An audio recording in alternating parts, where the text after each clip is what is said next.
Bon ben voilà, je suis vraiment désolé, pas de mini show hier, juste un petit coucou ce soir là vite fait.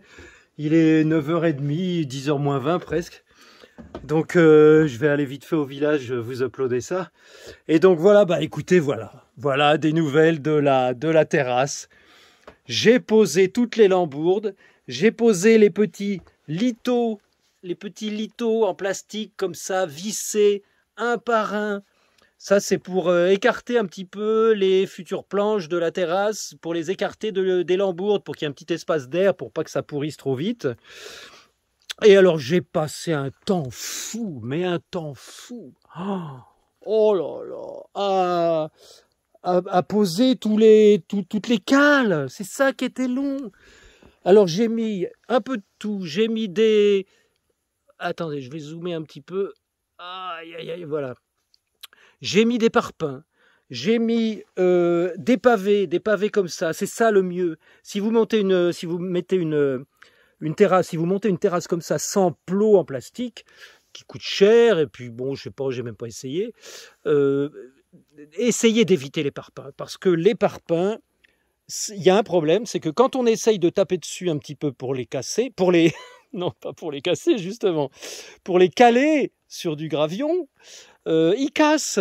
Ils cassent. Après, on est obligé de récupérer les petits morceaux. Alors que des pavés comme ça, là, vous savez, c'est des pavés autobloquants pour faire des chemins pour les voitures, pour aller se garer dans son garage, par exemple. Et ben ça, c'est solide, ça tient le coup. Ou alors des dalles de jardin comme ça, des grosses dalles de jardin, vous les cassez en deux, en trois, en quatre, et ça tient bien. Mais les parpaings, non, ça sera à faire, je ne mettrai pas de parpaings. J'achèterai que des petits pavés autobloquants comme ça. Voilà, là où j'en ai mis, ça tient bien. Donc là, j'ai posé. Donc toutes les lambourdes sont prêtes, alignées au millimètre près. Alors le plus dur, le plus long, c'est pour faire le niveau. Alors vous posez un parpaing sur un lit de gravion. Bon, il est un peu trop bas. Qu'est-ce que vous faites? Vous remettez un petit peu, deux, trois poignées de gravion. Ah bah merde, il est trop haut. Qu'est-ce qu'on fait? Eh ben, on creuse un peu les gravions, ou alors on en enlève un peu. Et puis là, il est de travers, alors il faut le redresser. Oh là là, mais c'est impossible, ça rend fou, le... Et puis alors, à un autre moment, paf, vous posez un parpaing ou un petit pavé, et hop, il est impeccable tout de suite. Alors, faut vérifier avec un grand niveau. Je sais pas où il est, mon grand niveau, je vous aurais montré. Mais bon, il est quelque part par là. Et il faut vérifier évidemment dans le sens longitudinal, dans le sens transversal, et que votre parpaing ou votre pavé soit bien horizontal dans les deux sens, pour que les lambourdes soient bien horizontales dans le sens latéral et dans le sens longitudinal. Oh là là, non mais quel boulot. La vache. Mais alors, comme disent les vendeurs à Bricomarché, j'y suis allé plusieurs fois pour racheter des trucs. J'avais plus assez de vis pour fixer les petits lithos. J'avais plus assez de...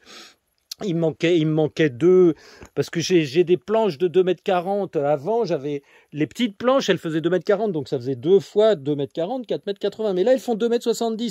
Alors, plutôt que de les couper toutes, je vais couper que une planche dans la longueur, et puis l'autre, je vais la laisser sur 2,70 m. Et ainsi, j'aurai 30 cm de terrasse en plus, en longueur. Bon, elle va dépasser un petit peu de l'autre terrasse là-bas, la vieille terrasse qui est là-bas, que vous voyez là-bas.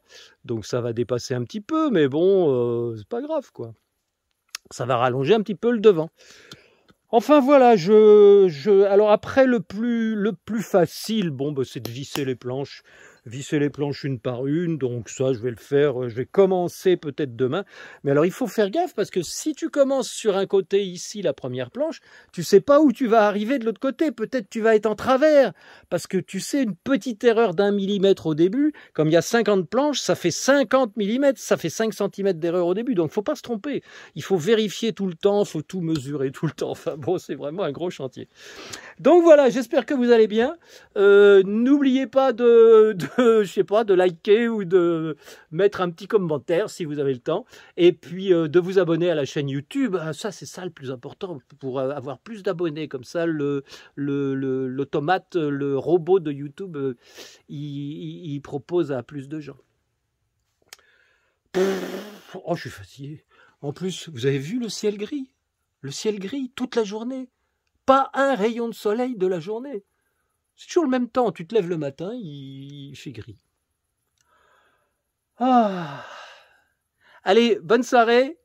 Bon week-end si vous êtes en week-end. Et puis, je vous fais des bisous. Et à la prochaine fois. Ciao, ciao.